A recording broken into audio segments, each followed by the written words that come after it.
So hello friends, আজকে আবার একটি নতুন ক্লাস নিয়ে চলে এসেছি। সো আজকের ক্লাসে আমরা কি জানবো?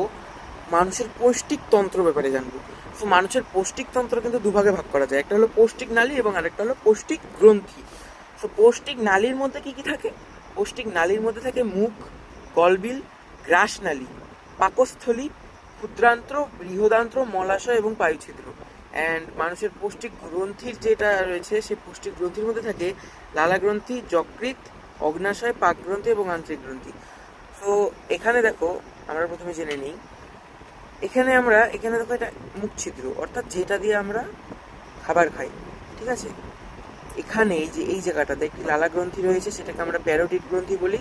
এখানে রয়েছে সাবলিঙ্গুয়াল, এটা হচ্ছে একটি লালা গ্রন্থি, এবং আরেকটি লালা গ্রন্থি রয়েছে, সেটাকে আমরা বলি সাবমান্ডিবুলার। এখানে হয়তো দেওয়া নেই, কিন্তু এই সব জায়গার মধ্যেই রয়েছে সাবমান্ডিবুলার। এখানে রয়েছে তোমাদের জিহ্বা।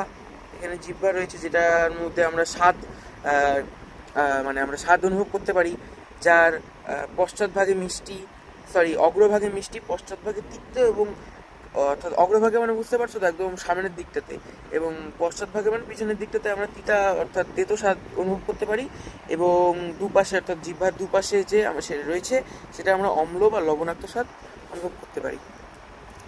তো এটা হলো গ্রাসনালী। ঠিক আছে, এই জায়গাটা হলো গ্রাসনালী। এই জায়গাটাকে আমরা কি বলি? গ্রাসনালী। তো এই যে দেখো, এই জায়গাটা দেখতে পাচ্ছ, এই যে এই পাকস্থলী, অর্থাৎ এই যে পাকস্থলী এবং গ্রাসনালীর যে সংযোগস্থলটা, গ্রাসনালী এবং পাকস্থলীর যে সংযোগস্থলটা, এটাকে কি বলে বলো তো? এটাকে বলা হয় হচ্ছে কার্ডিয়াক স্ফিংটার। এটাকে বলা হয় কার্ডিয়াক স্ফিংটার। এবং এই পাকস্থলী এবং এটাকে বলা হয় ডিওডিনাম। ঠিক আছে, যেখানে দেখা লেখা আছে ডিওডিনাম, এটাকে বলা হয় পাকস্থলী, এটাকে বলা হয় ডিওডিনাম। এই পাকস্থলী ও ডিওডিনামের যে সংযোগস্থল, ওটাকে কি বলা হয় বলো তো? ওটাকে বলা হয় পাইলোরিক স্ফিংটার।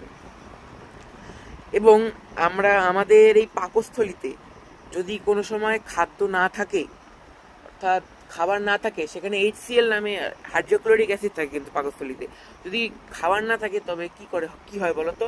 সেই অ্যাসিডটি পাকস্থলীর মধ্যে অসংখ্য অনুদৈর্ঘ্য বা ভাঁজের সৃষ্টি করে।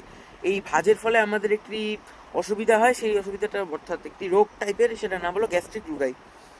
সো আমার যে জিনিসটা ভালো লাগে ওটার ব্যাপারে আমি বলছি, টাইম শেষ হয়ে আসছে।